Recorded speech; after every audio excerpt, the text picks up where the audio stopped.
The eye wall of Hurricane Ivan passed over Pensacola Beach just after 2 in the morning. Inside the dome, NBC cameraman Craig White was asleep. Outside, winds exceeding 130 miles per hour were tearing roofs from houses. Storm surge was lifting structures off their foundations. By dawn, 80% of the buildings on the barrier island would be damaged or destroyed.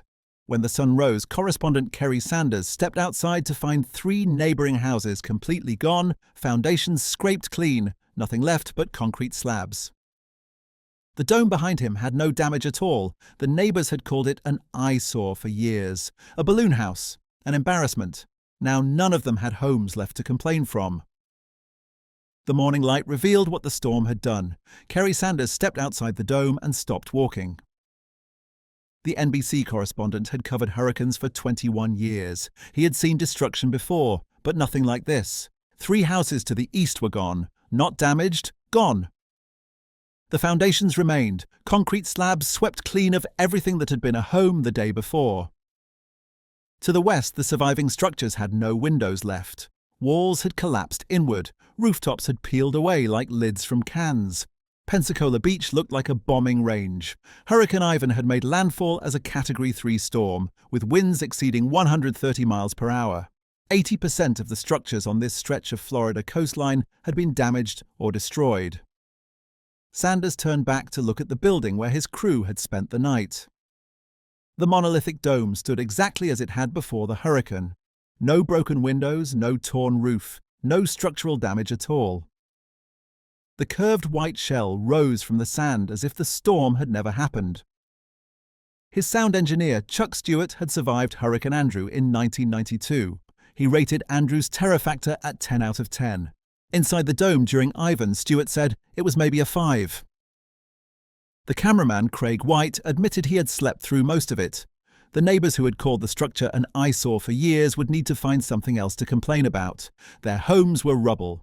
The dome remained. But 28 years earlier, none of this seemed possible. The man who invented this building method was standing in an Idaho field, staring at an ugly grey blob that most engineers said could never work. David Barney South heard Buckminster Fuller on the radio in 1956 and never recovered.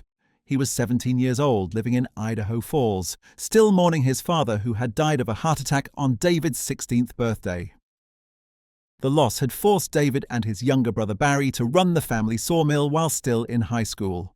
They drove teams of horses through Island Park in summer, hauled timber down mountain roads, learned to fix engines and pour foundations, and solve problems with whatever materials they could find. Their childhood had ended overnight. Then Fuller's voice came through the speaker, describing geodesic domes, the geometry of spheres, the strength of triangles, the possibility of buildings that enclosed maximum space with minimum material. Fuller talked about doing more with less, about structures that could be built anywhere by anyone, about a future where conventional construction would look primitive. David started building models from toothpicks and drinking straws. He tracked down books on thin shell structures at the Idaho Falls Library. He wrote to Fuller's office and eventually met the great man himself to study geodesic data. For 18 years while finishing high school, earning his business degree at Idaho State University, working as a computer operations officer for Chicago Northwestern Railroad, and returning to Idaho to build the largest polyurethane foam insulation company in the Pacific Northwest with his brothers, David remained what he called a dedicated domephile. He married Judy Lynn Bates on his 20th birthday. They raised 9 children in conventional rectangular houses while David dreamed of spheres. The foam insulation business with brothers Barry and Randy, called Souths Incorporated, grew until it dominated the regional market. The brothers understood chemical compounds, spray application, thermal dynamics. They understood how to make materials stick to surfaces and cure into rigid shapes. David filed this knowledge away. It would matter later. In 1974, he finally built his dome. The 30-foot geodesic structure rose in his backyard in Taylor, Idaho. It was supposed to prove that Fuller was right, that dome living was the future of American housing. The geometry was elegant. The theory was sound. The reality was something else. The dome leaked. Water found its way through the joints where the triangular panels met. David caulked and sealed and patched, but new leaks appeared with every rainstorm. He discovered this problem was universal among geodesic dome owners. When two dome builders met, they had exactly two conversations: either mine leaks or mine doesn't leak yet. Worse, construction had been a nightmare. Standard building materials came in rectangular sheets, plywood, drywall, sheathing. Cutting them into triangles created enormous waste. 30% of every sheet ended up in the scrap pile. The angles never quite matched the theoretical calculations. Panels that should have fit perfectly required shimming, forcing, cursing. Sealing the joints between panels meant trusting caulk compounds that would eventually fail. By the time David finished, he understood why geodesic domes hadn't conquered the housing market, despite Fuller's 40 years of evangelism. The math was beautiful, the execution was impossible. But David couldn't abandon the core insight. A sphere was the strongest shape in nature. Eggs survived forces that would crush boxes. Submarines used curved hulls because flat walls couldn't withstand pressure. The dome shape distributed stress evenly across its entire surface. It deflected wind instead of fighting it. The physics was undeniable. The problem was joints. Every geodesic dome was a collection of flat panels bolted together, and every bolt hole was a failure point. Every seam was a potential leak. Every connection was a weakness. What if you could build a dome with no joints at all? David sold his share of the foam insulation business and began traveling. He contacted anyone who had ever worked on dome construction, anyone who had tried to solve the leak problem, anyone who understood thin shell concrete. He visited building sites and research labs and the homes of amateur dome enthusiasts who had tried their own experiments. He collected failures and near misses and partial solutions. He looked for the missing piece. He found it driving down an Idaho highway. The eureka came suddenly. His brother's company sprayed polyurethane foam for insulation. The foam expanded on contact and adhered to any surface, wood, metal, concrete, fabric. It was waterproof when cured. It was structural. It could be applied in any shape because it had no shape until it hit the surface. What if you inflated a giant fabric balloon, sprayed foam on the inside to stiffen it into a rigid shell, added steel reinforcement for strength, then covered everything with concrete? No joints, no seams, no triangular panels to cut and fit, no bolt holes to leak. Just one continuous shell, built from the inside of an inflated form, with the fabric balloon becoming the exterior membrane. David pulled off the road and sat with the idea. Every component existed. Inflatable structures were common at fairs and events. Spray foam was his brother's specialty. Shotcrete, sprayed concrete, had been used for swimming pools and tunnels for decades. Steel reinforcement was standard construction. No one had combined them this way, but that didn't mean it couldn't work. David South knew how to build big domes. What he didn't know was whether anyone would let him try. The first monolithic dome inflated on April 5, 1976, in Shelley, Idaho. David needed something large enough to prove the concept but practical enough to attract financing. A house would have required mortgage approval that no bank would give. A commercial structure required a client willing to gamble on untested technology. He found a potato farmer who needed bulk storage. Idaho's potato harvest required massive facilities, climate-controlled spaces that could hold millions of pounds of crop through the winter. The farmer had seen enough conventional buildings fail to be open to alternatives. If David's dome could store 5 million pounds of potatoes, it was worth the risk. The structure would rise 105 feet in diameter and 35 feet tall. Nothing that size had ever been built this way. David recruited his brothers Barry and Randy. They understood foam application, but spraying shotcrete overhead was different from anything they'd done. They would have to learn while building, teaching themselves a construction method that didn't exist in any manual. The foundation went in first, a reinforced concrete ring with steel rebar uprights positioned every few feet around the perimeter. The uprights would eventually connect to the dome shell. If the calculations were wrong, the shell would crack where it met the foundation. There was no margin for error. Then came the airform. David had commissioned a custom fabric balloon from a company that made inflatable advertising displays. The PVC-coated polyester arrived folded into a bundle that took 4 men to carry. They spread it across the foundation ring, bolted the edges to embedded anchors, and connected the inflation fans. When the fans started, the fabric began to rise. Wrinkles smoothed out. The shapeless mass became a hemisphere. In approximately 10 minutes, the dome was inflated to working pressure, a taut white surface curving against the Idaho sky. Local farmers stopped their trucks to watch. Some laughed. The structure looked like the world's largest beach ball. Workers entered through an airlock, a small passage that maintained internal pressure when the door opened. Inside the inflated form, they found a cathedral of white fabric, eerily quiet, lit by sunlight filtering through the membrane. The space felt both enormous and fragile. Now the hard part began. Barry South sprayed the first layer of polyurethane foam. The compound came through a heated gun that mixed two chemicals on contact. The reaction was instant. Liquid became foam, foam became rigid within seconds, adhesion was permanent. He worked in sweeping passes, building up thickness on the fabric interior. The foam served three purposes. It insulated the future building, it stiffened the airform into a permanent shape, and it provided anchor points for the steel rebar that would give the concrete its strength. The rebar came next, a grid of horizontal hoops and vertical bars attached to hangers embedded in the foam. The brothers built a cage of steel inside the white cocoon, working overhead, fighting gravity, learning which knots held and which slipped. Then the shotcrete. Shotcrete is concrete delivered through a high-pressure hose. The operator aims the nozzle while assistants feed the mix into a pump. When the trigger opens, wet concrete blasts forward at enough velocity to embed itself in the steel and bond with adjacent layers. The South brothers had never applied shotcrete overhead. They learned what that meant immediately. The pump broke down. The nozzle clogged. The mix ratio was wrong, producing concrete too wet to stick or too dry to flow. For every hour they spent spraying, they spent 2 hours repairing equipment, adjusting settings, cleaning lines. David crawled out of the dome each evening, covered in grey cement dust, his shoulders aching from holding the spray gun. The project was taking twice as long as projected. The costs were exceeding estimates. The farmer who had commissioned the storage was beginning to ask questions, but the dome was taking shape. Layer by layer, the interior surface transformed from white fabric to grey concrete. The shell thickened, the strength built. When they finally finished, David stepped outside and looked at what they had created. It was ugly. The surface was mottled where different shotcrete batches had dried at different rates. The proportions seemed wrong, too squat, too wide, nothing like the elegant curves in Fuller's drawings. The aesthetic was something between military bunker and alien landing craft. But the structure held.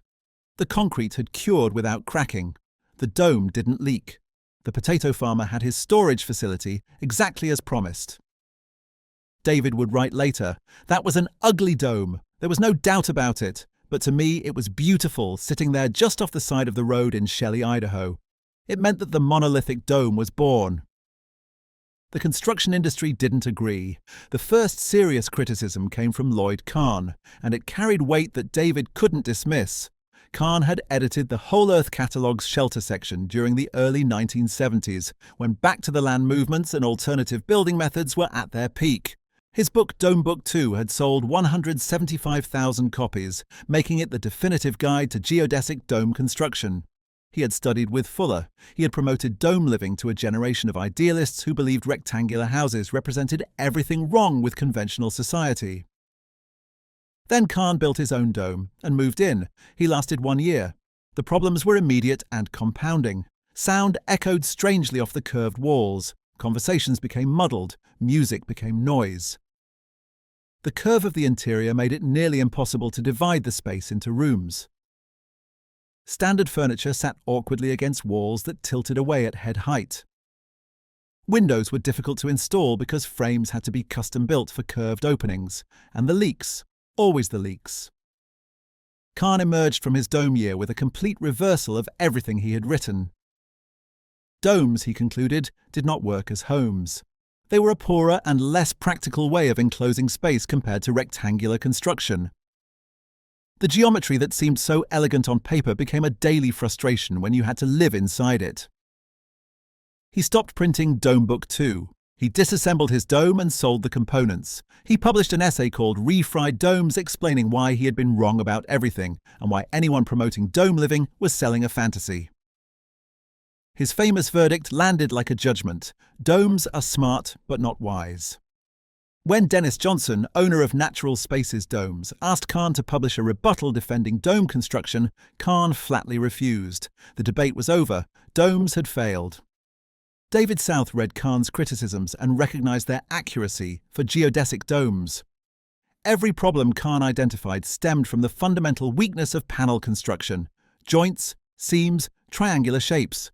The monolithic dome eliminated all of those problems by eliminating panels entirely. But Khan's reputation meant that anyone who heard dome already knew the counterarguments.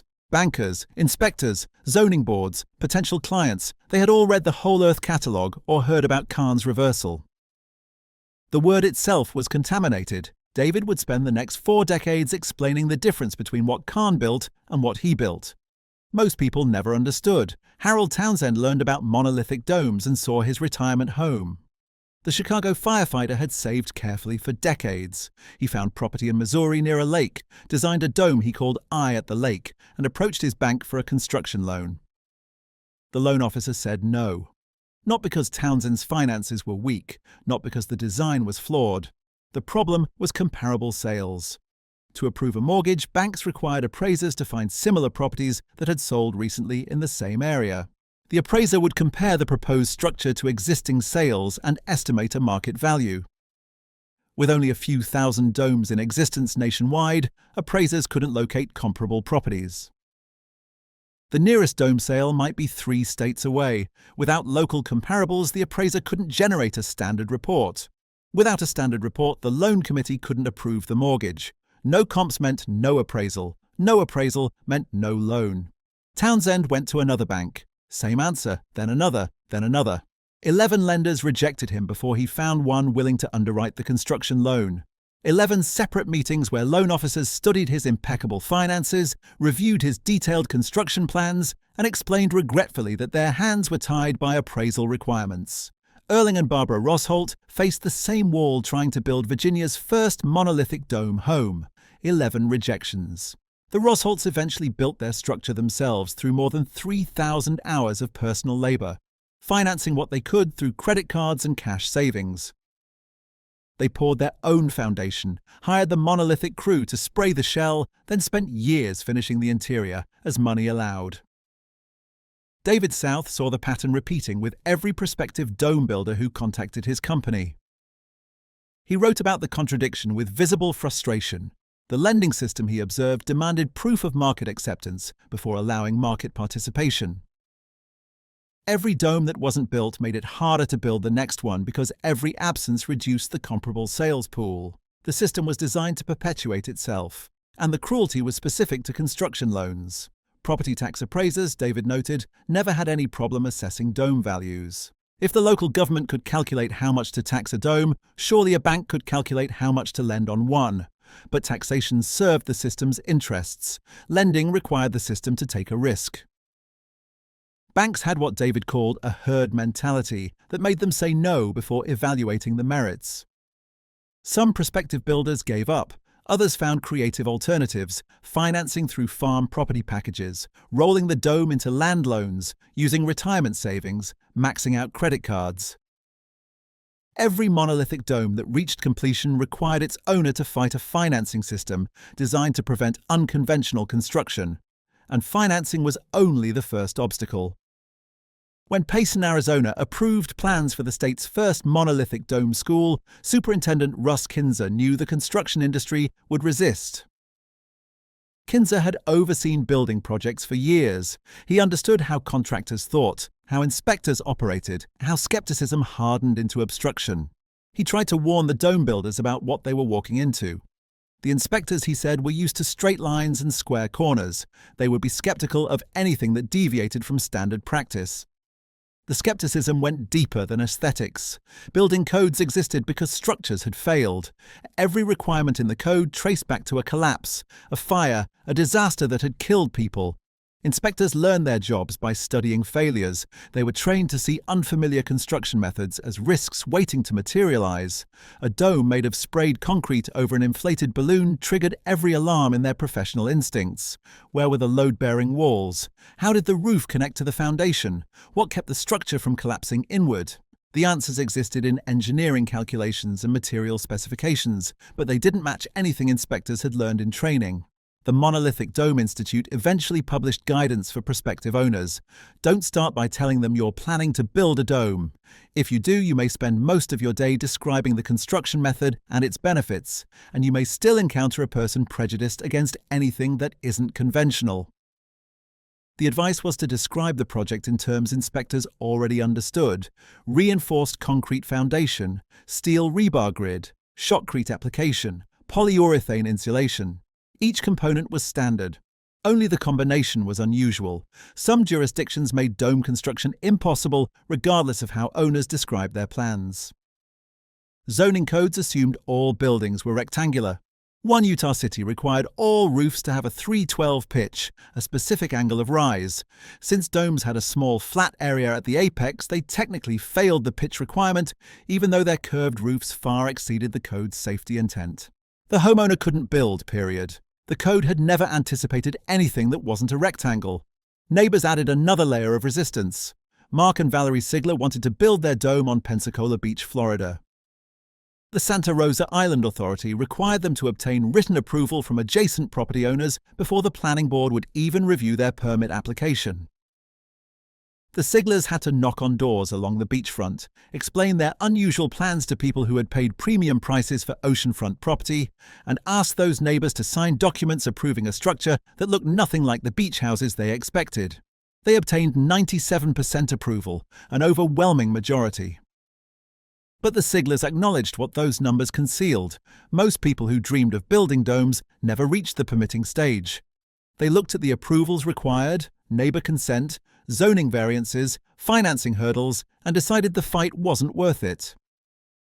The skeptics didn't need to defeat dome construction through argument. They just had to make the process exhausting. When monolithic constructors relocated headquarters to Italy, Texas in 1990, David thought he had found a community that would welcome his unusual structures. He had seen a for sale sign, driven into town, and felt the friendliness of strangers waving from their porches. Small-town Texas seemed like the right place to build something new. Within months, local residents started a petition against the company.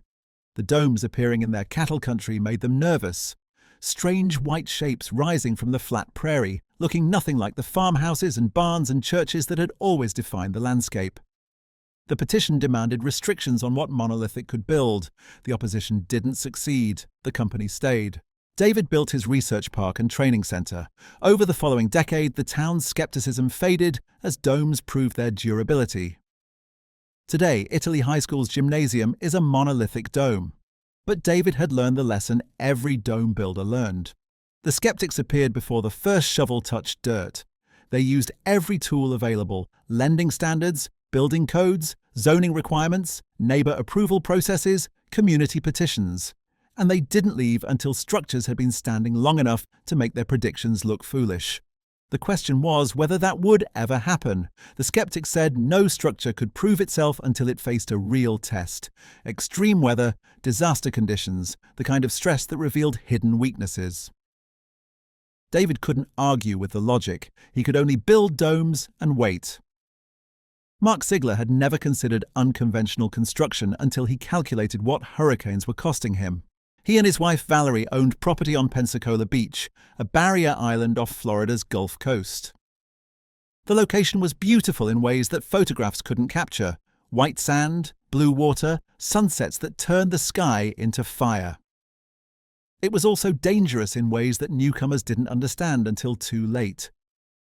Hurricane season ran from June through November. Every year brought storms. Some missed the coastline, some didn't. Insurance companies had already fled the barrier island market or raised rates to levels that made coverage nearly worthless. Building a conventional home meant accepting that any serious hurricane could reduce your investment to a foundation slab and scattered debris. Sigler started researching alternatives. He wanted something that could survive direct hits, something that wouldn't require rebuilding after every major storm, something the insurance companies might actually insure at reasonable rates. He found David South and the Monolithic Dome Institute. The claims seemed impossible: engineered for wind loads up to 300 miles per hour. continuous concrete shell with no joints or weak connections, aerodynamic shape that deflected wind pressure instead of absorbing it, fire resistance rated for direct flame contact, energy efficiency that could cut utility bills in half.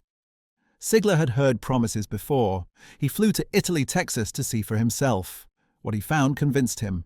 The domes David had built over 23 years were still standing, still performing, still exceeding every structural requirement.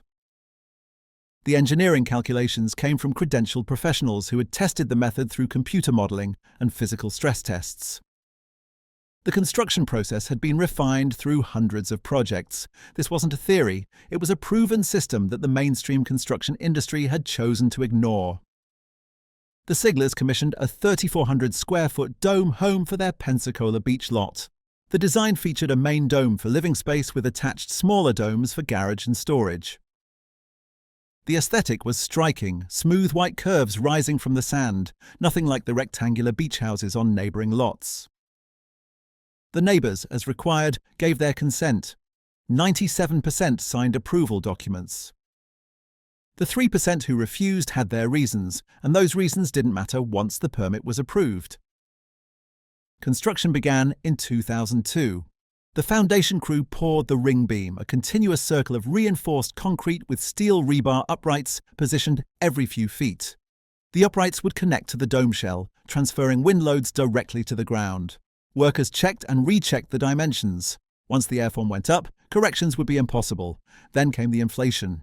The custom airform arrived folded into a bundle that beach walkers stopped to photograph.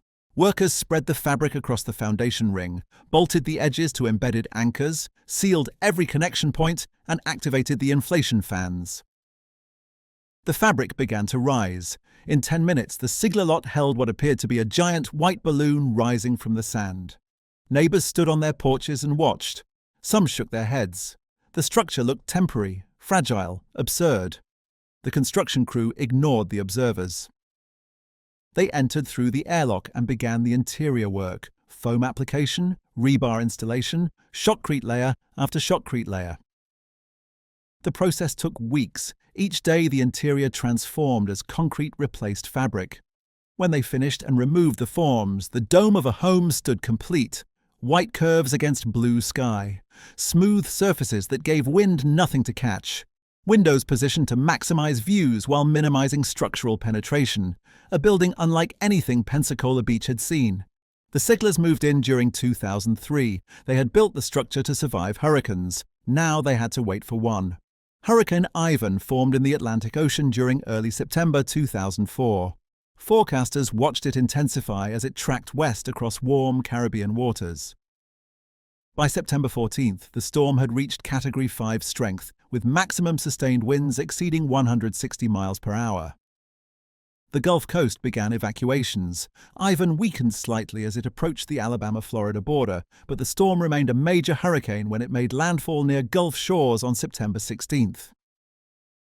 The Pensacola Beach area took a direct hit. Storm surge reached 15 feet. Wind gusts exceeded 130 miles per hour. The Siglers had evacuated as authorities required all Barrier Island residents to do. Their dome stood empty as Ivan approached, but it wasn't quite empty. NBC News correspondent Kerry Sanders had covered hurricanes for 21 years. He had reported from inside storms and from the wreckage they left behind. His producers needed a location for live coverage during Ivan's passage over Pensacola. Sanders chose the dome of a home. He had seen the structure's specifications. He had talked to the builders about wind resistance and pressure dynamics. He believed the engineering claims. More importantly, he trusted his own instincts about which buildings felt solid and which didn't. Sanders and his crew, sound engineer Chuck Stewart and cameraman Craig White, arrived at the Sigler residence on the afternoon of September 15th. They set up broadcast equipment, tested their satellite link, and prepared to transmit live as Ivan made landfall. The wind began to build as evening approached. Rain came horizontally across the beach. Sand scoured paint from surfaces. The ocean, just yards away, rose visibly as storm surge built. Sanders transmitted live reports as conditions deteriorated. He described the wind, the noise, the water climbing up the beach. His satellite signal held as long as possible. Then Ivan's eyewall arrived, and the equipment failed. The crew secured their gear and retreated to the dome's interior. There was nothing left to do except wait for the storm to pass. Outside, Hurricane Ivan was destroying Pensacola Beach. Inside, the dome was quiet. Chuck Stewart understood hurricanes better than most. He had survived Andrew in 1992, the storm that killed 65 people and caused over $25 billion in damage. He remembered Andrew's sound, a constant roar like standing next to a freight train. He remembered the pressure changes that made his ears pop and his head ache. He remembered the terror of not knowing whether the walls would hold. Inside the monolithic dome during Ivan, he felt none of that. The curved shell absorbed wind noise, pressure stayed stable. The structure didn't vibrate or shake. Stewart could hear the storm outside, but it sounded distant, muffled, like weather happening somewhere else. He would later rate Andrew's terror factor at 10 out of 10. Inside the dome during Ivan, he said, the terror factor was maybe a 5. Cameraman Craig White went further. He admitted that he had slept through most of the hurricane. Morning would reveal whether their confidence had been justified. The sun would rise on whatever Ivan had done to Pensacola Beach. The neighbors who had called the dome an eyesore for years would see how their conventional houses had fared. But the real judgment wouldn't end with Ivan. The 2005 hurricane season was still coming. It would bring storms named Dennis and Katrina. It would test everything the dome builders had ever claimed, and it would begin in just 10 months. The sun rose on September 16th over a coastline that no longer existed. Kerry Sanders pushed open the dome's door and stepped onto sand that had been a street the day before. Hurricane Ivan had rearranged Pensacola Beach so completely that familiar landmarks had vanished. He stood for a moment trying to orient himself, matching memory to wreckage. The 3 houses immediately to the east were gone. Not collapsed, not damaged, gone. Their foundations remained, concrete slabs scraped clean by wind and water, but everything that had made them homes had been removed. Walls, roofs, furniture, belongings, the accumulated objects of families' lives, all carried away by a storm surge that had lifted houses off their foundations and scattered them across the island. To the west, the surviving structures told a different story of destruction. Windows had imploded from pressure differential, the glass blown inward by wind that found its way through every gap. Walls had buckled where water had pushed against them. Roofs had peeled back like the lids of sardine cans, exposing interiors to rain that continued falling even after the hurricane passed. Pensacola Beach looked like a war zone. Debris covered every surface, fragments of houses, pieces of furniture, clothing, photographs, the scattered remnants of lives that had seemed permanent the day before. The smell of salt water and decay hung in the humid air. Sanders walked the perimeter of the Seigler Dome, checking for damage. He found none. The curved white shell showed no cracks, no stress marks, no evidence that anything unusual had happened during the night. The windows were intact. The doors opened and closed normally. The structure looked exactly as it had before Ivan arrived. Inside, his crew was packing equipment. Chuck Stewart, the sound engineer who had rated Hurricane Andrew's terror factor at 10 out of 10, was matter-of-fact about what they had experienced. The dome during Ivan was maybe a 5, he repeated. The structure had absorbed the storm so completely that fear had seemed unnecessary. Craig White, the cameraman, was almost embarrassed. He had slept through most of a Category 3 hurricane. The dome had been that quiet. NBC broadcast the footage Sanders captured that morning, the devastation surrounding an untouched dome, the contrast between conventional construction and unconventional survival. The story spread across networks and newspapers. For the first time, millions of Americans saw what a monolithic dome could do. Mark and Valerie Sigler returned to Pensacola Beach to find their home standing amid ruins. The relief was overwhelming, but so was the awareness of what they had built. Their neighbors had lost everything. The Siglers had lost nothing. But they weren't celebrating. They knew what Sanders didn't. Hurricane season had barely started. Ivan had been the first major test, not the last, and the forecasters were already watching new disturbances forming in the warm Atlantic waters. The 2005 season would bring storms that made Ivan look like practice. Hurricane Dennis made landfall on July 10, 2005, striking near Pensacola as a Category 3 storm. Winds reached 120 miles per hour. Storm surge pushed water into streets that workers were still rebuilding from Ivan's damage 10 months earlier. The barrier island had barely begun to recover when the second major hurricane arrived.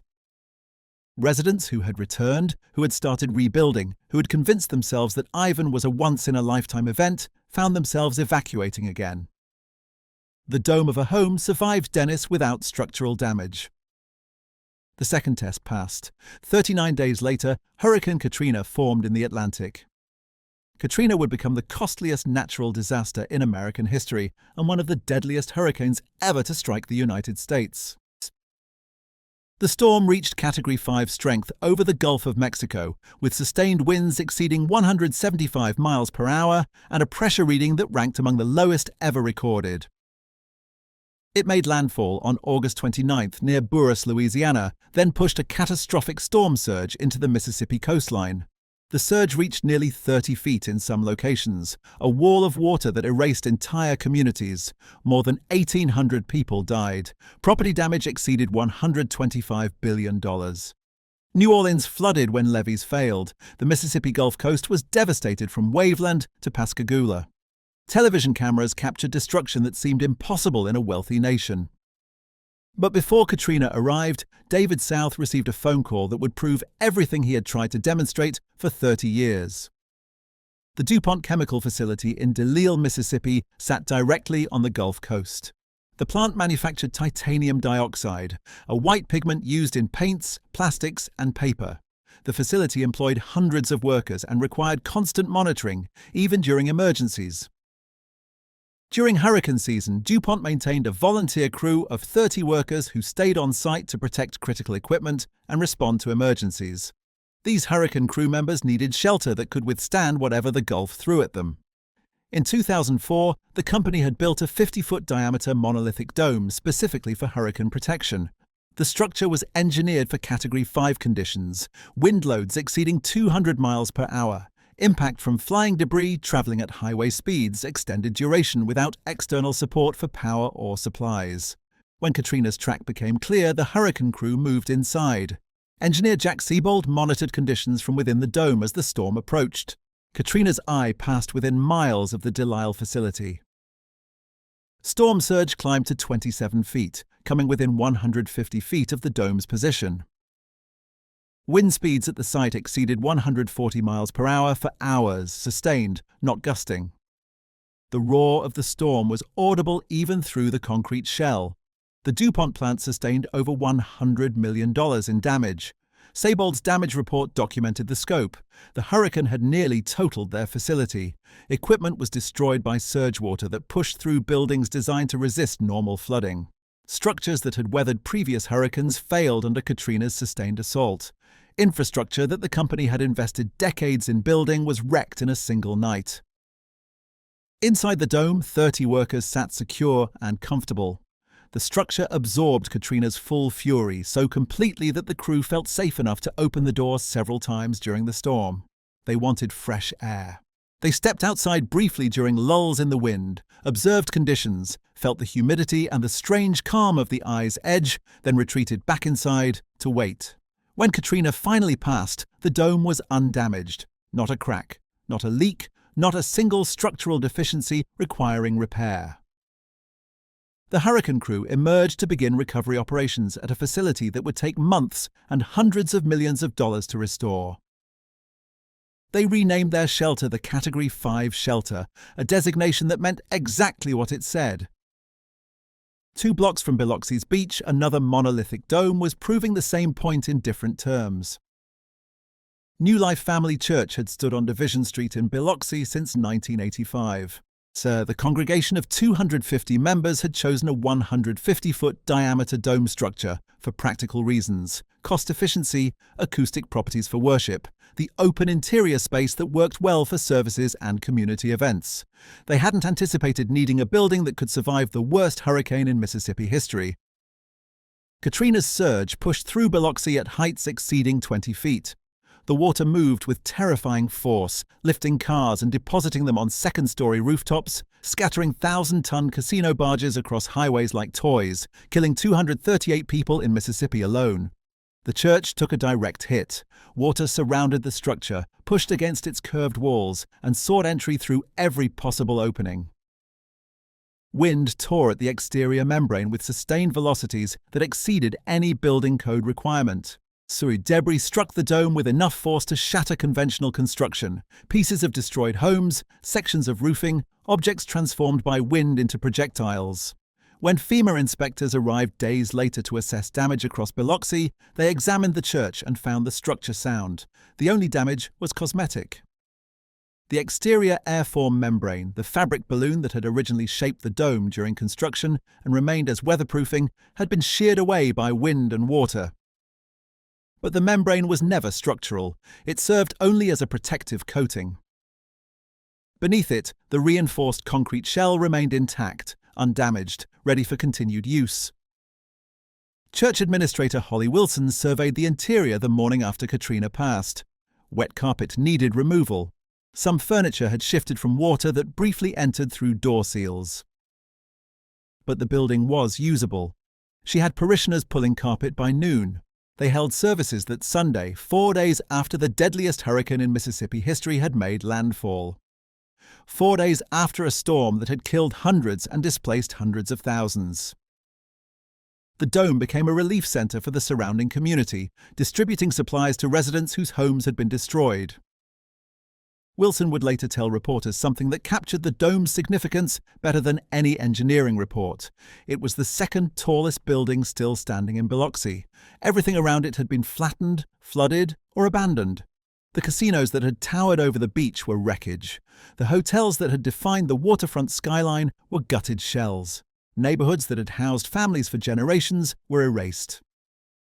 Because of the dome, Wilson said, we have been able to help people and hold services consistently since the hurricane. The neighbors who had questioned the strange round church for 20 years found their questions answered. Their buildings were gone. The dome remained. Mark Sigler returned to Pensacola Beach after Katrina passed to confirm what he already suspected. His dome had weathered its third major hurricane in 13 months. Ivan, Dennis, Katrina, Category 3, Category 3, Category 5. Winds exceeding 120 miles per hour on 3 separate occasions. Storm surges that had reshaped the Barrier Islands' geography, moved sand dunes, created new inlets where land had been. The dome of a home showed no structural damage from any of them. Sigler would note years later that every single home on the front row of Pensacola Beach around him had been replaced since 2004. Every conventional structure had been destroyed by one storm or another and rebuilt, sometimes multiple times. The neighbors who had called his dome an eyesore when it first went up, who had signed those approval forms reluctantly, who had complained about property values, had long since stopped complaining. They were too busy replacing their houses. The insurance companies noticed what the neighbors had experienced. After Katrina, State Farm Insurance's national office contacted the Monolithic Dome Institute with an unusual message. Church insurance rates for monolithic domes, they reported, were vastly reduced compared to conventional construction. The actuaries had done the math. Domes survived hurricanes. Conventional buildings didn't. The premiums should reflect that difference. The vindication David South had waited 30 years to receive was finally arriving. Measured not in praise but in premium reductions, in actuarial tables, in the only language that skeptics couldn't dismiss: money. But hurricanes weren't the only test. In other parts of the country, monolithic domes were proving themselves against threats that moved faster and hit harder than any tropical storm.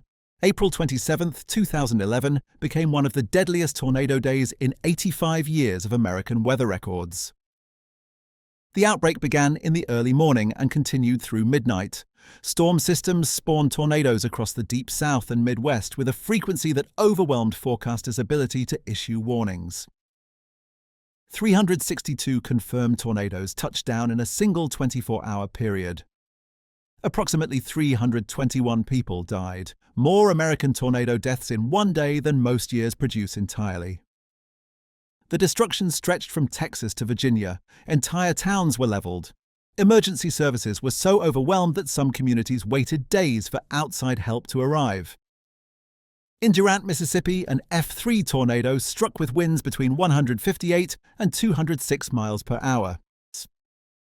The funnel carved through the community with the random cruelty that makes tornadoes so terrifying, destroying one house while leaving the next untouched, following paths that seem to target some families and spare others. Lee and his wife had built their dome home in 2009. The 40-foot diameter residence with an attached 30-foot dome garage had been constructed by South Industries following monolithic specifications. They had chosen the design for energy efficiency and low maintenance. The tornado protection was a bonus they hoped they would never need. When the storm sirens began, they sheltered inside their dome. The experience was unlike anything their neighbors reported. Outside, the F3 tornado was destroying everything in its path. Inside the dome, Mrs. Avery felt what she later described as calm confidence. "Being in my house," she said, "I felt no fear about the storm raging outside." The tornado passed directly over their property. Surrounding trees, 100-year-old hickories and beeches that had survived every previous storm in Durant's history were destroyed. Root balls the size of cars were ripped from the ground and thrown hundreds of feet. Debris scattered across the landscape in patterns that would take months to clear. The dome sustained zero damage, not even scratches on the exterior coating. The structure that had cost no more than a comparable conventional home had proven itself against forces that would have killed anyone sheltering in conventional construction. 1 month later, on May 24th, an EF4 tornado struck Blanchard, Oklahoma. The enhanced Fujita scale rates tornadoes from EF0 to EF5 based on damage indicators. An EF4 produces winds between 166 and 200 miles per hour, enough to level well-constructed homes, throw cars like toys, and turn ordinary objects into lethal projectiles. The Blanchard tornado destroyed or damaged 200 homes in its path through the Oklahoma community. George and Jane Cox, both in their 80s, refused to evacuate when warnings sounded. Their dome had stood since 1981. They had raised children in it, weathered decades of Oklahoma weather in it, trusted it through every storm. When the EF4 approached, they stayed near the windows to watch. Their daughter Debbie Cox understood what that decision meant only after the tornado passed. They wouldn't be alive, she said later, if they had been in a regular house. The tornado struck the dome with the full force of an EF4. A 300-gallon diesel tank was thrown against the structure with enough momentum to punch through conventional walls. A full roll of barbed wire fencing wrapped around the exterior, driven by winds that turned wire into a whip. Cars from destroyed homes struck the curved surface. Debris of every description, roofing, siding, furniture, appliances, hit the dome from multiple angles simultaneously. The structure held. It sustained some damage, cracks in the shell where impacts had concentrated stress. But the dome remained standing. The damage occurred only because the original builder in 1981 had not followed monolithic specifications precisely. The structure lacked adequate horizontal rebar reinforcement that would have distributed impact loads across the entire shell. A dome built to current standards would have emerged without damage at all. George and Jane Cox walked out of their dome after surviving a direct hit from an EF4 tornado. They surveyed a neighborhood that no longer existed. Their building stood. Everything around it was scattered across the prairie. The fire started on August 11, 2002, when a teenager lit something in an olive grove on Black Mountain near Yucaipa, California. It spread with the speed that makes California wildfires so deadly. Southern California chaparral, the dense shrubland that covers coastal mountains, burns with intensity that defies experience. The flames produce their own weather, creating winds that shift the fire's direction unpredictably, trapping firefighters and residents who thought they had clear escape routes. The Bryant Fire raced up the ridge, consuming 550 acres within hours. 675 firefighters responded from departments across Southern California. 6 helicopters flew water drops. 11 fixed-wing aircraft delivered fire retardant. The suppression effort cost millions of dollars. In the fire's path sat the Vista Dome, a 4,500-square-foot complex of 3 connected monolithic domes built by Barry and John Braswell on a mountaintop lot with views stretching to the Pacific Ocean. The Braswells had built the structure themselves over 3 years in the early 1980s, learning the construction method through trial and error, consulting with David South's team when they encountered problems. The location was spectacular and spectacularly exposed to fire risk. When authorities ordered the mountain evacuated, the Braswells packed what they could and left. Ruth Braswell, John's wife, made one last preparation before driving away. She unlocked the dome's doors. Firefighters knew about the monolithic dome on Black Mountain. They had discussed it as a potential shelter if conditions deteriorated. If the fire trapped crews on the mountain, the dome was the safest structure available. Ruth left the doors open so they could get inside quickly. The fire reached Vista Dome in the early morning hours. Television news helicopters captured footage of the blaze consuming Black Mountain. The flames moved through chaparral like a liquid, flowing up ridges and down canyons with terrifying speed. In the aerial shots, the white dome sat motionless while fire raged around it. Firefighters on the ground watched what happened next. The flames raced directly over the top of the dome, not around it, over it. The fire's intensity was sufficient to burn the air itself, creating convection currents that carried flames across the structure's curved surface. Firefighters watched in amazement, one fire captain reported later, when the home never caught fire. The fire burned everything around the structure. Outbuildings were reduced to ash. A pool wall made of uncoated raw foam, not protected by concrete, burned completely. Trees that had shaded the property for decades became charcoal. The landscape transformed into a moonscape of blackened earth and smoking stumps. The dome showed no structural damage at all. The fire captain found Ruth Braswell after the evacuation order lifted and told her what any insurance adjuster would confirm. If this structure had been made of normal construction, you would have a pile of ashes now. The Braswells moved back into Vista Dome after the mountain cooled. They lived there for another 2 decades, watching the chaparral regrow, knowing that another fire would eventually test their dome again. They sold the property in 2024 for nearly $3 million.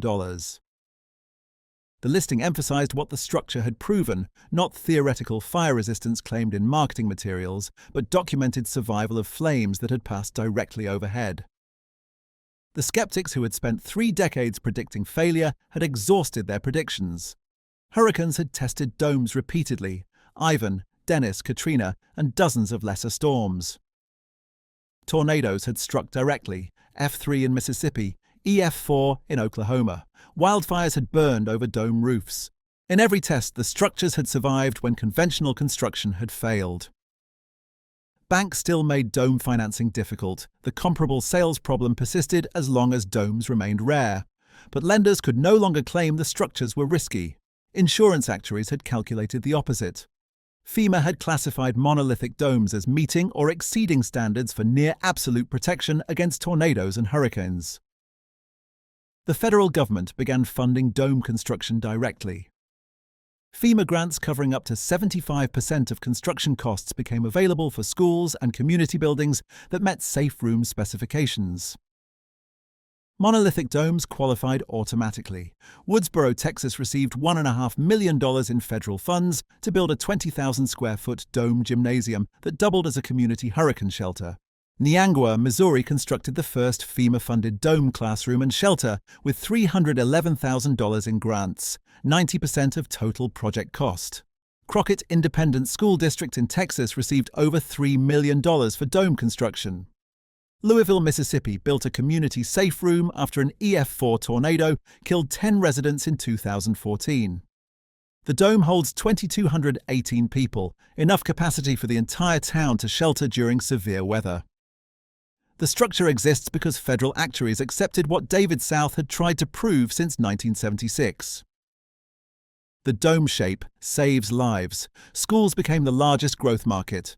Pawnee Public Schools in Oklahoma built an 8,000-square-foot dome, rated for EF5 tornadoes, the most powerful classification, with winds exceeding 200 miles per hour.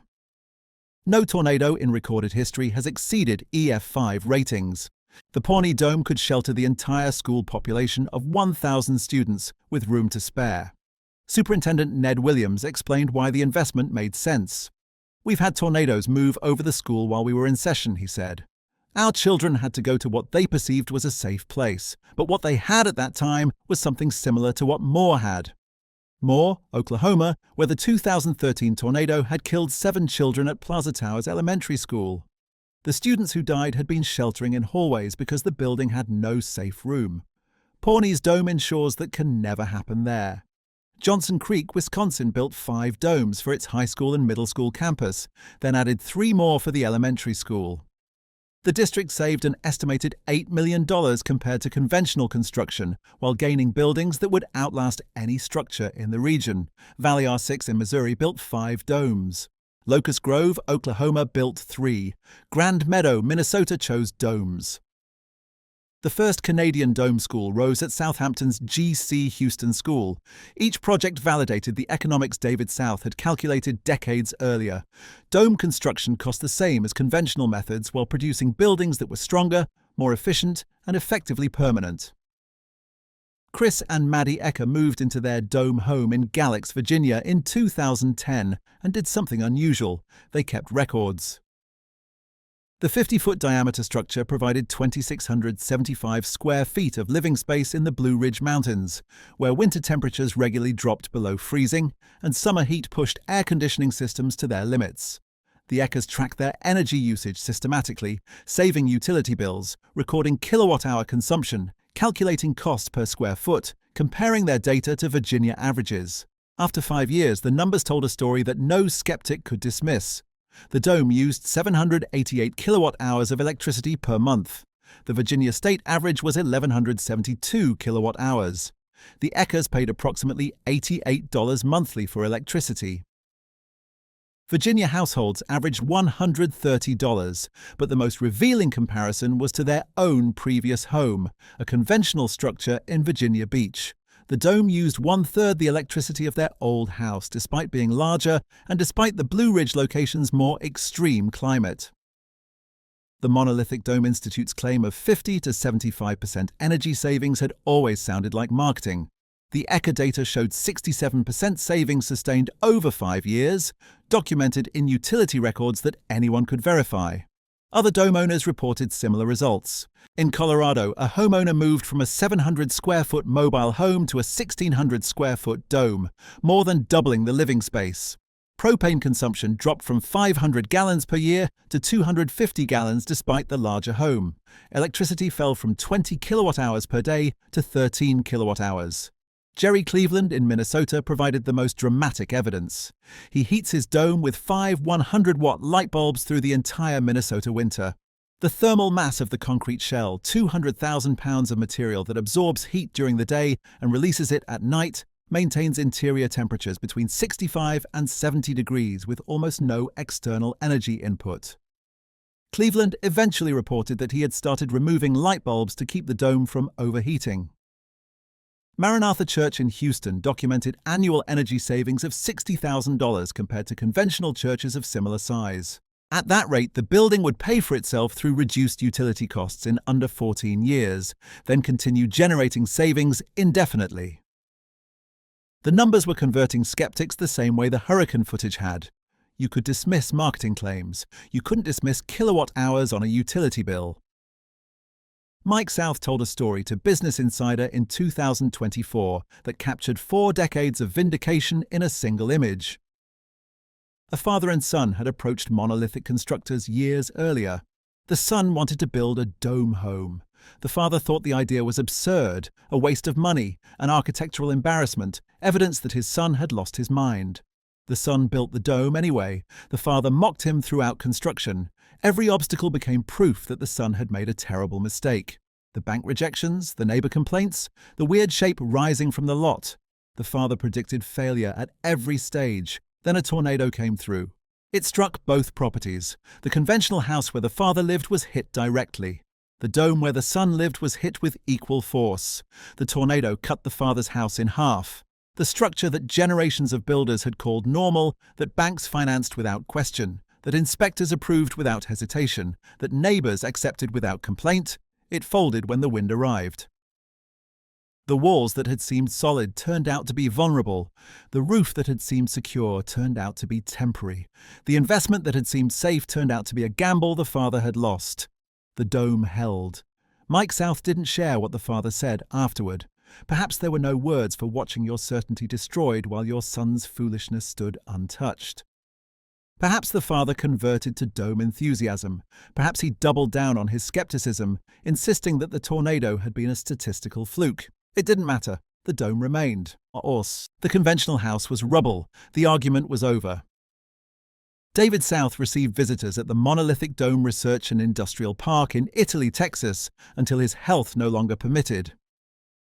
The Alzheimer's diagnosis had come in 2014.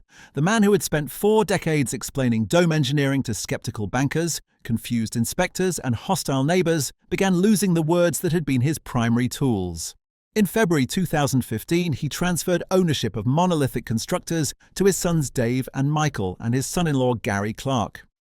The sons had learned to build domes before they could drive. They had grown up inside David's 8,000-square-foot cliff dome home, playing in curved spaces that conventional children never experienced, understanding intuitively what their father had spent his career explaining. The company would continue. David's wife Judy died in 2019 after 60 years of marriage. They had raised 9 children together, weathered the decades of skepticism together, celebrated each dome that went up and each disaster that proved the critics wrong. David Barney South died on November 3, 2020 at age 81. He left approximately 4,000 monolithic domes standing in 49 states and 52 countries. Schools and churches and homes and storage facilities and gymnasiums and shelters. Structures designed to last centuries, built by a method he had conceived on an Idaho highway 44 years before his death. Dr. Arnold Wilson of Brigham Young University, structural engineer for over 1,000 concrete dome projects, offered what became the definitive assessment. The monolithic dome is the most disaster-resistant building that can be built at a reasonable price without going underground or into a mountain. Not the most promising, not the most innovative, the most disaster-resistant. David had titled his autobiography, Think Round. The instruction was simple. The implications were not. Stop assuming buildings must be rectangular because buildings have always been rectangular. Stop accepting that roofs blow off in storms. Stop treating disaster damage as inevitable. Think about what shape actually survives. Kerry Sanders returned to Pensacola Beach years after Hurricane Ivan to report on the region's recovery. The barrier island had been transformed, new houses on new foundations, following the same conventional construction standards that had failed before. The dome of a home still stood. Mark and Valerie Sigler had never rebuilt. They had never filed a structural damage claim. They had watched their neighbors cycle through houses while their dome aged gracefully, its white curves a constant presence on a coastline that had otherwise changed completely. Somewhere in Idaho, 68 years earlier, a 17-year-old boy had heard Buckminster Fuller on the radio and started building models from toothpicks. He spent the rest of his life proving what those models suggested, that curved structures could protect families, shelter communities, survive disasters that destroyed everything conventional wisdom produced. The neighbors had laughed at the balloon house. The balloon house was still standing.